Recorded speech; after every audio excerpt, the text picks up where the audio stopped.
know, whether that be Wi-Fi access or phishing or software development or how you get your Apple iPad or MacBook Pro. This is the team that knows how to do that.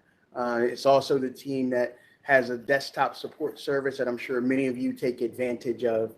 It is led by Darryl McMillan, our Chief Information Officer, but all the folks on his team are quite talented and can get you where you need to be. For the students in particular, some of whom I've heard have had some problems with Wi-Fi and the like, this is the team that can get you situated and straight for the remainder of the semester. As we continue, I will tell you that there are some very exciting things coming up. Convocation is on Thursday. So for all the first year students, please use the 11 to 12 hour to come to convocation. We have an exciting set of activities planned for you on Thursday. And then on Friday, we have our annual university prayer breakfast. It starts at 7 a.m., but it really is the opportunity for us to take an opportunity to thank God for our wonderful institution and have spiritual leaders pray over the wonderful institution for the entire year. You do not want to miss that. That'll be in the MLK parlors. And again, that starts at 7 a.m. You heard me say last week that the U.S. News and World Report rankings came out. We were very excited that Delaware State University has broken into the top 10 overall for HBCUs and the top 3 for public HBCUs. What makes me most excited about those rankings are not the rankings themselves, but actually where we have had significant improvement. Graduation, retention, peer assessment, which is how other institutions think about your institution, and most importantly, in my view, social mobility. That is effectively, can you matriculate and graduate students from low resource communities at the same rate that you can graduate your general population? I'm proud to say that Delaware State, out of the 3,000 colleges and universities in the country, is number 30 on that score, which keeps us in the top 1%. So while we all continue to find ways to get better and do better, I can tell you that some of the indicators that make for a quality higher education institution, we are really taking full advantage of. And it has a lot to do, particularly with our faculty and certainly our students and their continued efforts as we move along. I'm sure you have questions on other matters today. We'll be happy to take those as well. But first, we want to focus in the information technology area.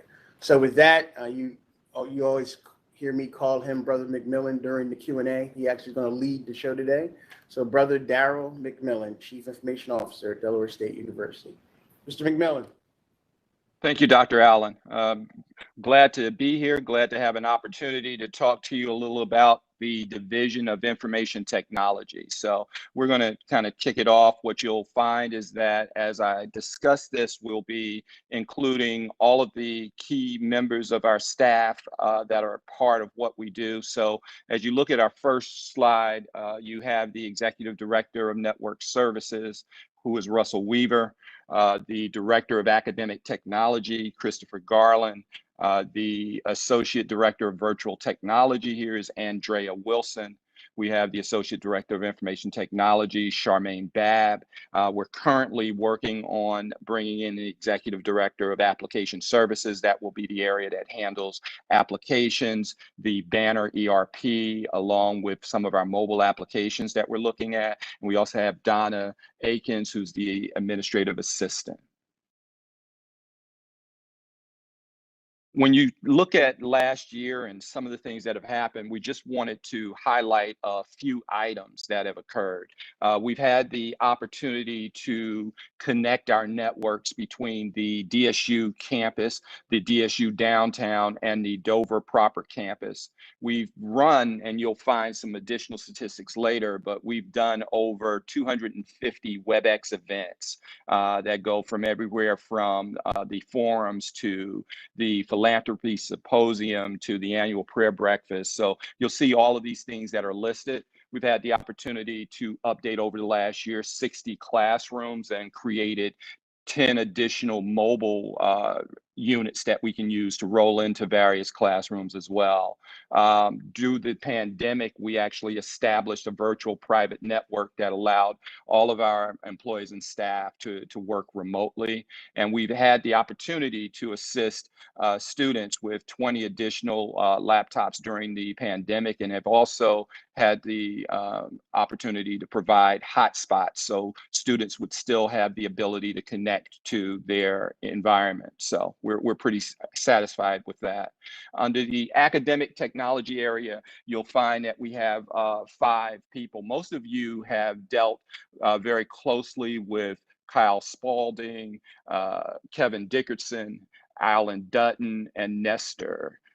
We've had most of them are handling all of the staff and faculty throughout the university. So it's a lot of work that they do there. In addition, we have Curtis Winslow, who is handling the digital student initiative, and you'll hear from him a little later. On the Banner application services, we have 5 people that are supporting that area, and also on our network services, we have an additional 9 people that are handling all of the work that's associated with DSU downtown, the Dover campus proper, Wilmington, and all of the additional areas that are coming to light. In going to the ticketing system, I am going to turn this over to Chris Garland, who will speak from here. Thank you, Daryl. We have a ticketing system. It's an enterprise level ticketing system called ServiceNow. We also have, to help us, a call center that's open 24/7, 365, where people are ready to take your calls. They're first level support, so they'll help you if they can. If not, they'll escalate it to one of our techs here on campus. We also have an on-campus crew. Those are the folks that were previously mentioned. They come out and put hands on the problem if necessary. There's different ways to get help. You can email us at support@dsu.edu. You can call us at the number listed here, or you can book an appointment with the appointment link that we have here. We also have a scan code for the appointments. We use Microsoft Booking, so just scan it, go to the link, set up your appointment, you're good to go. Couple of tips when reporting issues: be specific. What, when, where, how. The more information we have, the better we're able to assist you on that. Contact info, make sure your contact info is correct, that we have a good way of getting a hold of you. Troubleshooting tips, tell us what things that you've done already to troubleshoot, so we're not redoing work that you've already done. And fourth, speed of response is best. Our technicians are working the problem. As quickly as you get back to them, they can help you out. I'm going to turn it over to Ms. Charmaine Babb to talk about Banner. Good morning, everyone. The first slide you're going to see is Banner self-service. This may be a review for some, but new to others. So when you need to go into Banner self-service, I would suggest that you first start by going to the DSU landing page, clicking on the gray toolbar with the link that says Students, and it will take you to the My DESU portal. On the right-hand side of that portal, there are many applications. You will see usually the first application that says Banner Self-Service. So notice it's asking for 2 different types of credentials, one being your user ID and your PIN. Please note that these credentials are different to your network sign-on credentials that you use every day when you log on to the network. In this case, your user ID is going to be your D number, and that D number, of course, is located on your ID, your DSU ID card. In addition, it's going to ask you to create a PIN. So if you're going into Banner Self-Service for the first time and you have not created a PIN, I would suggest that you go to the My DESU portal, look on the left-hand side under the header that says Account Information, and where you see the yellow arrow, it says Create Reset PIN. This is where you will go to create or reset that PIN. So let's say you forgot the PIN, you can go right here and reset the PIN without having to call the help desk. If you need to create the PIN for the first time, here again is where you would go to create that PIN, And once you click on this link, it's going to ask you to set up what's called challenge or security questions. These are questions that are personal to you and only you know the answers to. So every time that you want to reset your PIN, you will be prompted with a couple of these questions. And once you answer them correctly, it will then allow you to reset your PIN, and then you're on your way to accessing Banner self-service. Next, Banner 9 production, or you may hear us say Banner 9 prod. So when you want to go into Banner 9 prod, which is totally different to Banner self-service, I would like you to go into a browser, preferably Chrome or Firefox. You would then type into the browser banner9.desu.edu, and then you will come to this credential page, which will then ask for the same network credentials that you use every day when you log onto the network. So like as an example, I would type in CBAB and then whatever my network password is, click on sign in, and then I would be into Banner 9. If at any time you're finished, you're finished doing whatever you're doing in Banner 9, and now it's time for you to log off the system, it's very important that you not just close out this page and think that you're logged out. What you need to make sure that you do is where that arrow is, you need to make sure that you click on that arrow so that it can physically log you out of that page. If you do not log out correctly, what will happen is, I'm sure most of you have seen this, if you forget to log out, when you try to come back into Banner 9, it will then tell you that you have an authentication error, and you're going to have to probably go right back into Banner 9, type it in the browser, and then come back to the page again. Next slide. Wireless devices, to include cell phones and MiFi devices. So employees that have a need to purchase a cell phone or a MiFi or hotspot device must complete the employee wireless device agreement form and email it to myself at cbab@desu.edu. Once I receive your completed form, I will order the cell phone and or MiFi hotspot for you. So to just give you some additional information, the wireless carrier of choice for the university is Verizon Wireless. It's $50 per month for the service for each phone, which includes unlimited minutes, unlimited texting, and 10 gigs of data on a monthly basis. So every phone, every DSU cell phone has a hotspot. Please note that if you exceed the 10 gigs of data prior to the cycle, the monthly cycle starting over, you will incur additional charges. MiFi hotspots, they are $39.99 per month, which includes 4 gigs of data. Once again, if you exceed the 4 gigs of data, you will then be charged additional charges.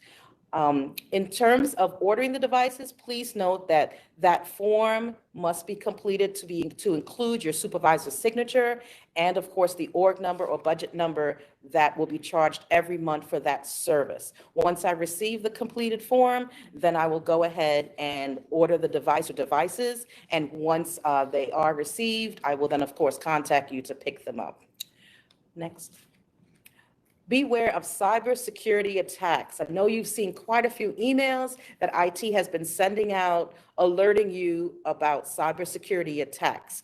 Cybersecurity attacks have one common objective, and that is to take control of your PI or personal identification information, which includes your name, your address, your social security number, your bank information, your credit card information, your medical information, etc.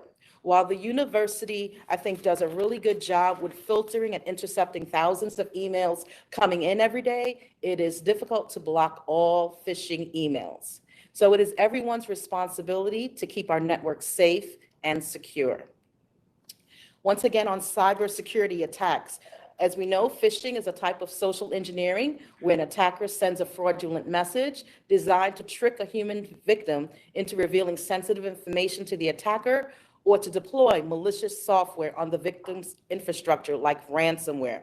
I know recently in the news, we heard of a prominent HBCU that was a victim of ransomware. So we're asking everyone to please do their part in keeping our network safe. Now I'm going to turn this over to Andrea Wilson. All right, I wanted to share with everyone some quick tips to identify phishing and scam emails. A lot of times you will see a lot of grammatical errors, so make sure you are scanning the emails for any grammatical and spelling errors. Also, when you hover over the link, where it says where the email is actually coming from or going to, there may be some misspellings. Instead of you seeing, say, Macy's.com, you might see Macy's.net.com. So just be aware of some of those things. A phishing email can come from someone you know as well as someone you don't know. So again, just take a good look at the email and take a look at that and make sure that it doesn't sound too good to be true. And if it is, go ahead and just delete that. Look very closely at the entire email address. And when in doubt, please contact our IT department. We will never ask you for any of your email or your personal information. So again, when in doubt, please don't click on the link. Next slide, please. All right. What actually happens on the IT side of the house when we receive information that you clicked on a phishing email?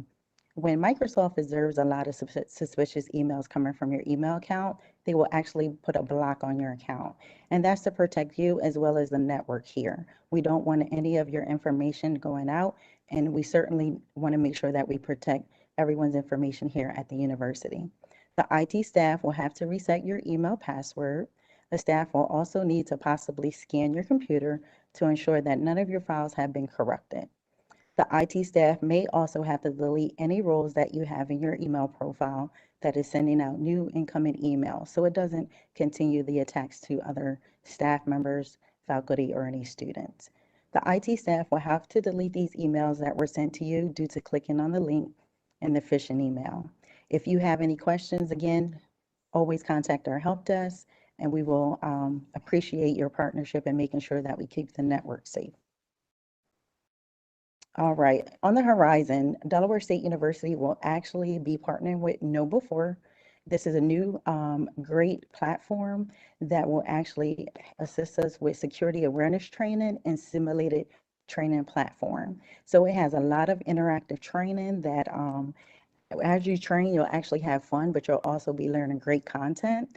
We're actually going to send out some pop-up and schedule phishing tournaments. So we're actually going to make a few simulations and send them out to you to see who's actually taking advantage of the training and, you know, learning those good tips and implementing them.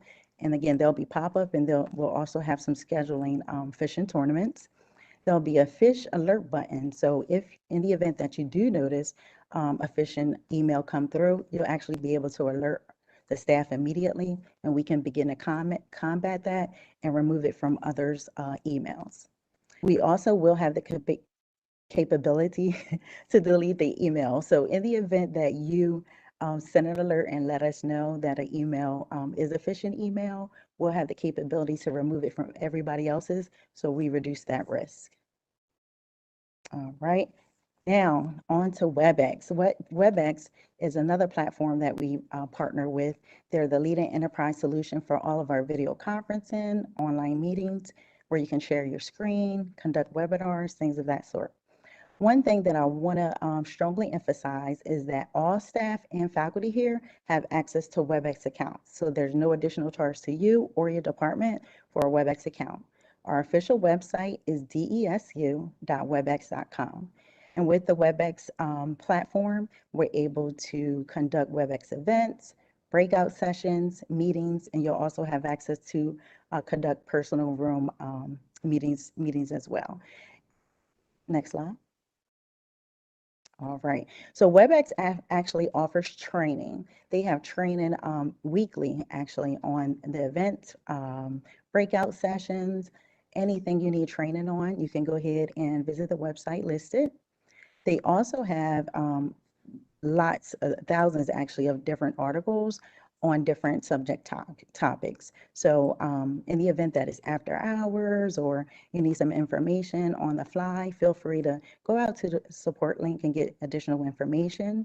You can also contact me at webexadmin@desu.edu. So in the event that you are conducting an event and you need some help, you want to conduct a test event, I'll be happy to assist you with that. I also wanted to share some great analytics that we were able to get from our Webex Control Hub. Year to date, actually from last year, we conducted over 34,480 Webex meetings and events and trainings. So that's awesome. So unfortunately, we weren't able to go back to March when the pandemic started, but just from September of last year, those are some great numbers there. So keep on using Webex. We're going to actually be introducing a lot of great new features very soon. We're going to have closed captioning. We're also going to have translation available for our students and a lot of other great engagement tools. So look out for that information. Also, just to let you know, we have total meeting minutes, 1.9 million minutes. So it just goes to show how great WebEx is. And again, if anyone needs any assistance, please contact me. Next slide. All right. And I'm going to go ahead and turn it over to Russell. Thank you, Andrea. Yes, I'm just going to discuss a little bit about our network here at the university. As Andrea and Jermaine had mentioned before, there's a lot of activity that's happening on our network. Everything from WebEx events, different email and cyber events that are happening across campus. So I'm just going to speak to how we support our network here at the university. Our network services team consists of 9 members. We have network administrators, systems administrators, and that team is responsible for the design, configuration, and management of the university networks. We're always looking to improve network services across the university, whether that's increasing internet bandwidth, if that's adding additional access point, just trying to make the university's network an asset to staff, faculty, and students.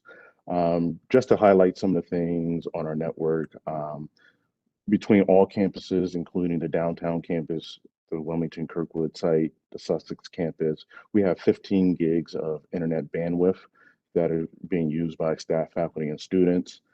We have over 150 servers that support email authentication, Blackboard authentication, network applications such as Banner, authentication service for WebEx. We have 350 switches on our networks that are what they call enterprise 10 gig switches, which provide fast performance and reliability for our users and devices. We have over 1,200 telephones on our phone system on the network, and that's between all campuses. We have a couple different varieties of telephones. We have their old legacy Siemens phone system, which is a PBX system, and we also have a Cisco voice over IP phone system that we're starting to increase throughout the campus. We also have 1,500 wireless access points throughout the residence halls and campus buildings across the university. And we're always looking to increase the amount of wireless access point and coverage that we have at the university. And on a daily average, we have about 20,000 devices on our network. Those devices could be desktop, laptops, mobile devices, tablets, point of sales machines for dining services, monitoring hardware for HVAC systems. So on our network, we have a lot going on a daily basis. Like I said, the network team and server teams are supporting 20,000 devices and applications on a daily basis. Next slide. I'm going to talk a little bit about our wireless networks. Right now, we have 4 wireless networks available to all of our users across all the campuses. DSU Student, which is the primary network for students in the residence hall. DSU Student is the network that we recommend students to use in a residence hall to allow them to use the Xfinity on-campus streaming service. DSU Student is also broadcast in some of the campus buildings, the non-residence hall, but that's the primary network for student devices. We also have DSU Wireless. DSU Wireless is the open Wi-Fi for network staff and faculty in the campus buildings. This is the recommended Wi-Fi. If you're not in a residence hall, this is the recommended wireless network that we ask everyone to connect to. Although DSU students broadcast in the campus buildings, DSU Wireless is the recommendation. With the acquisition of the Wesley College and now the DSU downtown campus, we've created a wireless network down there called DSU DT Wireless. This is the wireless network for the downtown campus only. It's available to all staff, faculty, and students. Students that live at the DSU downtown residence hall will use DSU DT Wireless to also use the Xfinity on-campus streaming service. And the last wireless network that we have is DSU Secure. DSU Secure is our secure wireless network for university-owned devices that have been handed out to staff and faculty. These devices connect to DSU Secure with a secure authentication using your network login credentials. This will provide you access to network resources such as the ADM share file shares and also banner and other network applications. Next slide. Just want to kind of give a highlight of the wireless devices on our network last year and this year. Last year, we averaged about 5,800 devices on our wireless network on a daily basis, and that was because even though we had some residents on campus, we weren't fully open. So, but we still averaged about 5,800 devices. And compared to this year, when we have more students in a residence hall, we have more commuter students on campus, we have more faculty and staff, we're seeing an increase to about 11,000 devices daily on our network. And also consuming, each client that connects is also consuming about 11 gigs of internet daily. And as Ms. Babb said in the previous slide, the data on a MiFi, your monthly limit is 4 gigs. So we're allowing each device on our network to consume 11 gigs daily.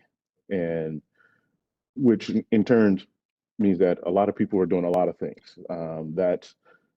And this is just in a residence hall, and that's streaming your TV service, that's playing your Xbox games, that's listening to your music wirelessly, that's attending online classes via Blackboard. So in the residence hall, we've seen a 56% increase in the amount of devices that are just on the wireless network alone. We can go to the next slide, please. In the campus building, non-residence hall building, we've also seen an increase in wireless devices compared to where we were last year. You know, last year we were averaging about 2,000 clients on the network on a daily basis, whereas today we're seeing over a 3 times increase where we have about 7,800 devices on our network on a daily basis. And these are devices that, you know, are the part of the Apple initiative, iPads, MacBook Pros, but these are also devices that are people's personal devices, what we call BYOB devices. So these are just the devices that are showing up in our campus buildings, non-residence hall. So close to 8,000 on a daily basis, and they're not consuming as much as they do in the residence hall, but it's still consuming a lot. So we have a lot of activity happening in the residence hall and within the campus buildings that just on a wireless network. So, you know, we are always constantly monitoring the statistics of seeing how many people are on so we can make the necessary adjustments to provide improved service for everyone. Next slide, please. This slide kind of goes into just the internet usage. So I was talking about how the wireless devices are on the network. I just wanted to kind of highlight the comparison of internet usage and bandwidth usage that we consume on a daily basis here. As compared to last year, we're almost double the amount of internet bandwidth that we're consuming on a daily basis in the residence halls. And that directly correlates to the double amount of devices that are on the network. So as we see the more devices on the network, we're seeing an increase in usage of internet and network traffic. Next slide. And this slide is kind of showing the same thing. This is the campus buildings. Like I said, we're just seeing a increase in the amount of internet usage and network traffic that is occurring on the network compared to where we were last year. So as we've started to get back to a more fully open campus, we're seeing an increase in traffic. The good thing with that is we're not peaking at our limit. So as I stated earlier, we have about 15 gigs of internet bandwidth amongst all of our campus. Within the residence hall and the campus building, even though we're seeing spikes in the amount of usage, we still have a lot of headroom to go. So right now we're probably less than half of that usage on a daily basis. Next slide. One of the things I wanted to go through, and this is especially for students in the residence halls, I know with the increase of devices on the network, you guys may be experiencing some issues in the resident hall with wireless. And just want to kind of give you some do's and don'ts on, how we can provide better service and help you troubleshoot some of the issues that you are experiencing. One of the things we ask all students in the residence halls do is connect to DSU student Wi-Fi if you're in a residence hall. That's going to be the best wireless network to give you the best experience when you're in the residence hall. Like I said, that gives you access to Xfinity on campus, which gives you your streaming cable TV service. One of the things I would recommend, and we highly do encourage for students in a resident hall, if you have a wired Ethernet port in your room, plug into the wired Ethernet if you can. Wired network connection gives you a better performance than wireless, just because of the technology, and it's going to provide you the best experience, especially if you have a gaming console like an Xbox or PlayStation or a smart TV. We would always recommend plugging into the wired connections. If you don't have a wired connection in your room or the wired connection isn't working, once again, please reach out to the IT help desk so that we can get a technician out there to help you troubleshoot and or replace that wireless connection. One of the other things we wanted to help you troubleshoot the Wi-Fi connections in your room is on your mobile device. If you're having trouble with the DSU student Wi-Fi or the DSU wireless or any Wi-Fi, there's in your settings tab, there's usually a forget this network option.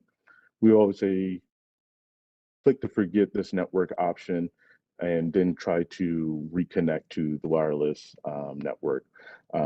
That's almost kind of like resetting your Wi-Fi adapter on your phone or device. And I guess the last thing would be, and I think Chris Garland mentioned this earlier, please provide us with some details of the issue you're having. And then when letting us know kind of where you are, what you were doing when you were having some Wi-Fi issues. Kind of let us know some of the troubleshooting steps that you took upon yourself to try to fix before you reached out to IT. This will help us, stop replicating some of the things you've already done. But it also gives us a sense of, where and how to troubleshoot some of your issues. So yeah, please be as detailed as possible when you're contacting IT in regards to some wireless issues. Some of the don'ts that we want to highlight: please, please, please do not bring your own wireless router or extender. When you bring your own wireless router extender into our network, it interferes with our wireless access points on our network. It interferes with the signals, and then sometimes it can cause interference for your neighbor or fellow student that may be trying to connect. Their device may connect to yours, and if your device is having an issue, then their device is having an issue. One of the things we've done over the past couple of years is made investments into the university to increase Wi-Fi coverage and access points throughout the university.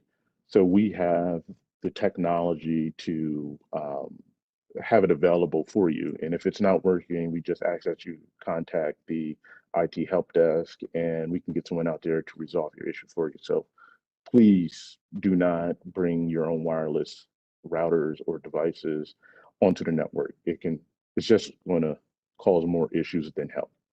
And the last thing is, once again, please don't tamper with or try to repair the wireless access point in your room. We've seen in the past some students have tried to help IT by trying to fix their own wireless access points, and we appreciate your help, but we have some professionals on the team that are fully qualified and capable of fixing or repairing that access point. So we just ask that you submit a IT request to have someone come take a look at it. And also, please don't put any electronics or appliances in front of your wireless access points. There are some residence halls that have the wall-mounted access points. We do see large pieces of furniture, or maybe your TV or refrigerator may be in front of the wireless access points. We ask that you don't put those things in front of there. That once again causes interference and just creates connectivity issues for not only you but anyone in your suite or maybe even on your floor that may be trying to connect to wireless. Right, thanks. Now I'm going to turn it over to Mr. Curtis Winslow, who's going to talk about the Apple Initiative. Good afternoon, everyone. Glad to be here, give you a little bit of information about the Digital Student Universe, also known as the Apple Initiative, or sometimes known as the university's digital initiative. So currently, we're actually in the midst of distribution for the fall 2021 semester. So students should be receiving emails about getting their devices right now. But just to give you a quick topical overview of what the program is about, we have approximately 4,000 devices issued to our students and faculty as far as iPads, and we have approximately 800 to 1,000 MacBook Pros issued out to our staff. Right now, we have probably maybe 15 to 20 different Apple TVs across the campus in different rooms. Those are also supported by the program, but these are the things that we're doing right now to bring forward with our university's digital initiative. Next slide, please. So support for Apple devices. I know a lot of people have been asking questions about how to get support for our Apple devices. One thing that I must make clear to everyone is all of our services through the Apple program is through email. When you send an email to Apple admin, you will actually get an auto reply with instructions on how to move forward. Additionally, on my.dsu.edu, which is our homepage for our students, there's a link at the bottom that says Apple support request. If you go through that Apple support request, it guides you very detailed through how to actually make a request, to get an inquiry, to get your device unlocked, to get your device repaired. What we can't stress enough and what we need to reinforce is that the repairs to your devices are not technically free. I know a lot of students have come to us to ask questions about how do they get the devices repaired. Our devices are covered by Apple Care Plus. What that does mean is they are covered for any kind of damages, water damage, broken devices, cracked screen. There's been some interesting repairs that we've seen across the university. I've seen some that have looked like they've been run over by a car, and I don't encourage that, but we've had some of those situations.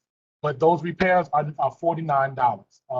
You have to go to student accounts or pay through Delnet that $49 copay for the first 2 incidents for an iPad. And for a MacBook, the repairs begin at $99. Once you click on that support link, it will tell you what your pricing would be based on the type of repair. Now, a little bad information that I'm sharing with you guys is some may have not have known. When we first started this program in 2018, we issued some iPad Pros, the 10.5-inch iPad Pros, and the MacBook Pro 15s. Apple did not offer a 4-year Apple Care agreement. They were actually covered by 3 years of Apple Care. So those devices, Apple Care, have expired. I will be sending out an email to everyone to let you know if your device is expired or if you still have warranty on your device. So at this point, anything that was pretty much issued in the first semester of fall semester of 18, those warranties have expired, so they're no longer covered by the $50 we pay. The devices we issued out in 2019, which were iPad Airs, the Air 3s, and MacBook Pro 13-inch, are still covered by approximately 2 years worth of service on the device, so you still have some service left on those as well. The devices we got in 2020 and some of the devices we received in 2020 and the ones that we received in 2021 are either covered by a 3-year warranty or a 4-year warranty. So most likely what we'll be adding to the support page is a link for you to check the actual expiration date of your warranty before you actually go and make your copay. Another thing I need to bring in mind, we get a lot of contacts and a lot of calls about pens, cases, keyboards, cords, and chargers. They are not covered. We do not have extras. They're under a 1-year limited warranty. So that means within the first year, if the device does have a problem, we will cover them. But if you actually lose a pen or your case breaks, after that 1-year limited warranty, there's nothing that we can do to assist you. We may direct you on how to get another device or where you can get another device. I do have some first-year cases that we have available that may or may not fit your device that will return. You guys are welcome to look through that, but you would still need to make an appointment to get to it. Another good question that we have that comes up all the time, device passwords and Apple ID support. We do not control your device passwords, nor do we control your Apple IDs. Even though this program is classified technically as the Apple initiative, we do not work for Apple or have contact to Apple systems or service. So if you forgot the password to your Apple device, you would need to reach out to support.apple.com/Apple ID, Apple-ID. They will walk you through the steps with your Apple ID on how to unlock your account. The only other way that you would be able to do that is to reset your device. Additionally, if you forgot your password to your Apple ID, you would have to go through that same authentication as well to determine what your information is. We do not have access or own any of that information, so we're pretty much unable to help you. Next slide, please. So again, as I stated, services are by appointment only. We go through Microsoft Booking. There's an array of different types of services that we offer, from a device distribution to a device return to a device repair to a device pickup. What we do like to ask, and we do encourage that if you don't see what you're looking for, please do not schedule under another option. Your best option would be to apply for an inquiry, and what we can do at that point would be service you as expected. We can do an online meeting as well, or we can do an in-person meeting, but we really do require an appointment to actually service. That's all I have. So I'd like to say thank you. There's the link as well, and there's a QR code that you guys will be able to scan. And for the students who did not receive their devices, I look forward to seeing you over the next couple of days.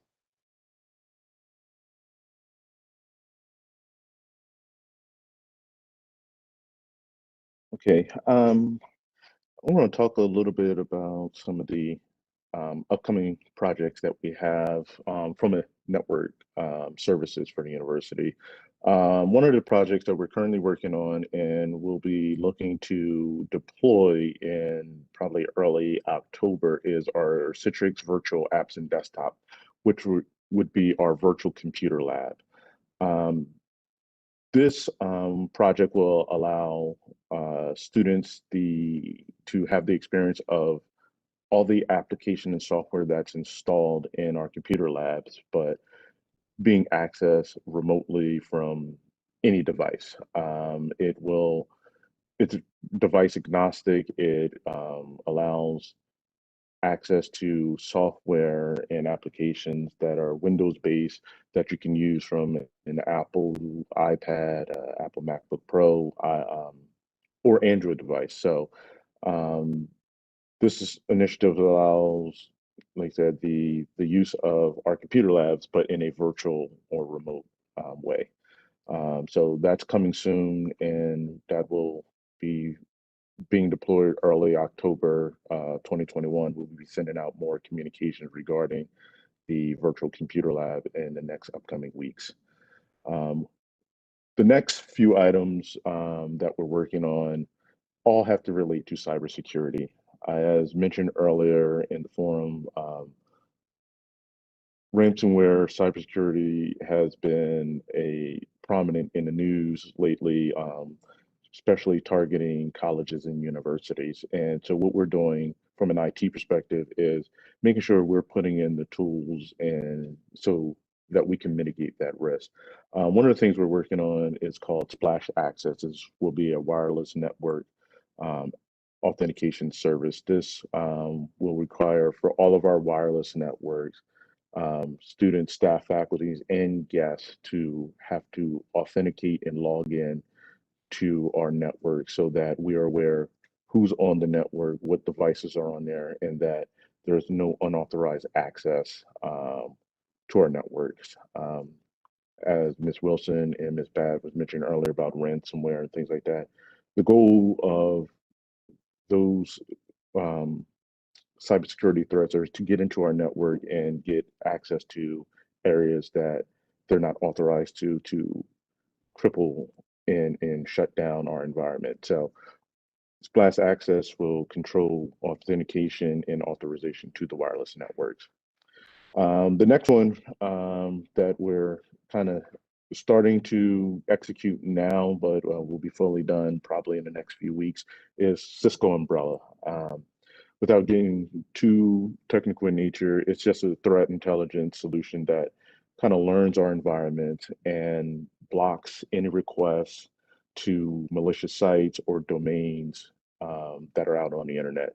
So if you're internal to our network and somehow your computer's been compromised or you unsuspectingly go to a website that's deemed a threat to our network, the Cisco Umbrella software will block that prior to even leaving out of our network. So from that perspective, from a device and end user perspective, you guys won't see that happening in the background, but that's just another layer of protection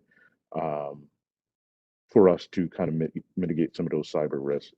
The next one is Cisco Secure Endpoint, which is an antivirus and endpoint detection and response technology that kind of scans university devices, domain devices, and make sure that they're not infected with malware or some sort of malicious software that can spread throughout the network. So once again, that's just something that runs in the background on the computer to make sure that malicious software isn't spreading throughout our networks. And the last thing that we're working on, or not the last, but one of the things we're working on in the upcoming weeks is multi-factor authentication. Multi-factor authentication is a technology you guys are probably used to seeing with your bank accounts and some of your other personal accounts, that it's a two-factor authentication. So in addition to using your network login or your email login and password, it adds another additional layer of authentication. It could be through a text message getting you a code, or through a mobile app that allows you to get push notifications that allows access into your account. And the goal of the multi-factor authentication is, if your account has been compromised, or if it becomes compromised and the bad guy has your password, they will still need that next level of authentication to gain access to your account. So we're putting another layer of authentication method there so that, you know, if your account does become compromised, you know, it'll be hard for that bad actor to get full access to your account. So not only would they need your password, they would also need your mobile device as well in order to gain access to your account. And all of these things are to help mitigate some of the cyber threats that are occurring daily across the country, whether it's a Fortune 500 company or college and universities or hospital. Cyber threats are prevalent nowadays. And so we have to just do our part to make sure that we're mitigating the risks and making sure that our networks, our devices, and your information is not being compromised. And other than that, I'm going to turn this over to Brother McMillan to do questions and answers. Good afternoon again. Well, we hope that you are excited as we are as it relates to information technology and all of the things that we are looking to do. One area that I will address and one question that has been posed has been sending out tickets and waiting for responses. We are working as diligently as we can to address every concern and every issue that someone has. We've actually been sending network services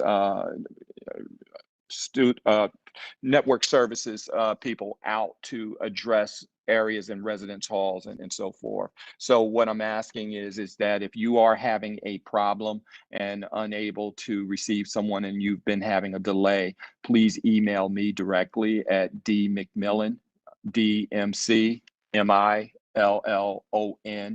at desu.edu, and we will address those issues as quickly as we possibly can. I just saw Dr. Allen come back on. So Dr. Allen, know if you wanted to address anything. No, Daryl, thank you for that very thorough presentation from all of our colleagues. So I'm sure there may be some questions in the queue.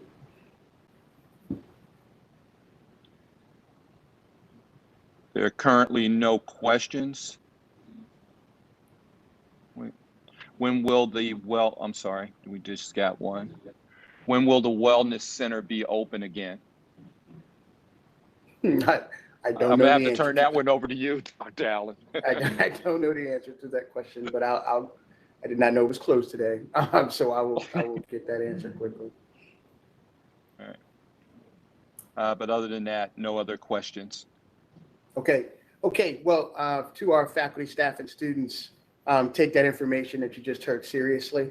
And if there's anything you didn't understand or needed more information on, you now know the people to talk to directly. They are very helpful, including Daryl, who will come to you directly and work through your issues. We want you to have a good experience, but we also want to be safe and secure on campus, and we can't do that without you.